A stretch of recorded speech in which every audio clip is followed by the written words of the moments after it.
This right here, this comment right here makes so much sense because just imagine if you make maybe 80, $90,000 a year, and then all of a sudden you hit the Powerball for $791 million. You take the lump sum and you end up making, I'd say that the 292 million, right? You make that, but now you're in another tax bracket. Since you're in another tax bracket, that just means that you're going and having to pay taxes on that every year. But you still have the job that you have. You still have the taxes that you pay for that on top of the taxes for the earnings because again, it's unearned pay. So you're paying higher for what you just made. And the only reason I know that is because the comments just literally have been going off for the past like 3 days. It's taught me so much.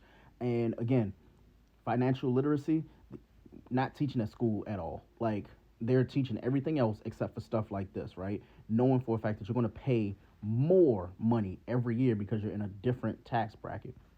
So when I went and I Googled a lot of the recent like winners that are public, not the ones who are private because we don't know who they are, but the ones who are public, they've either gone and ended up broke, or worse, they've gone and like not even lost the money. They spent it in less than favorable ways.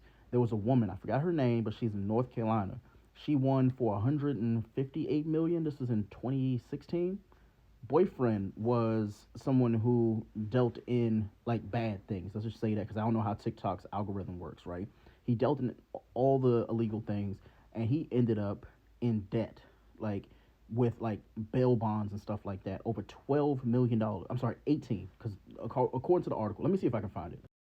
Here's the article. Here's Marie Holmes, right? She won $188 million in 2016, right? She spent 21. I said 18. She spent $21 million bailing out her boyfriend who was doing a lot of that, right? But then here's the thing: Homeboy is in prison for 10 years for all the things that he had done over time, right? Serving the 10 years, he's suing her because of the fact that she's made $188 million. So again, just saying these things, right? $188 million sounds like a lot of money until you start realizing people start having different changes in their lifestyles, the things that they're doing. Like no one's saying that, you know what, since you won $188 million, that your lifestyle should change. You just, to me, in my personal opinion, still live the way that you've been living. Just be a little bit more financially like literate, more conscious in the things that you do. But $21 million that she actually just wasted, right? She won 188 million. Don't mean that she actually got that all because just like, this woman said here is the fact that you pay taxes on that every year. If she's paying taxes on that, she's already wasted 21 million. That's a lot of money that was wasted, right? And then on top of the fact that she's being sued, she got to pay for a lawyer and all that other stuff. If she ends up having to pay out her ex fiance, because again, they're not engaged at all to be married anymore because he's in prison for 10 years.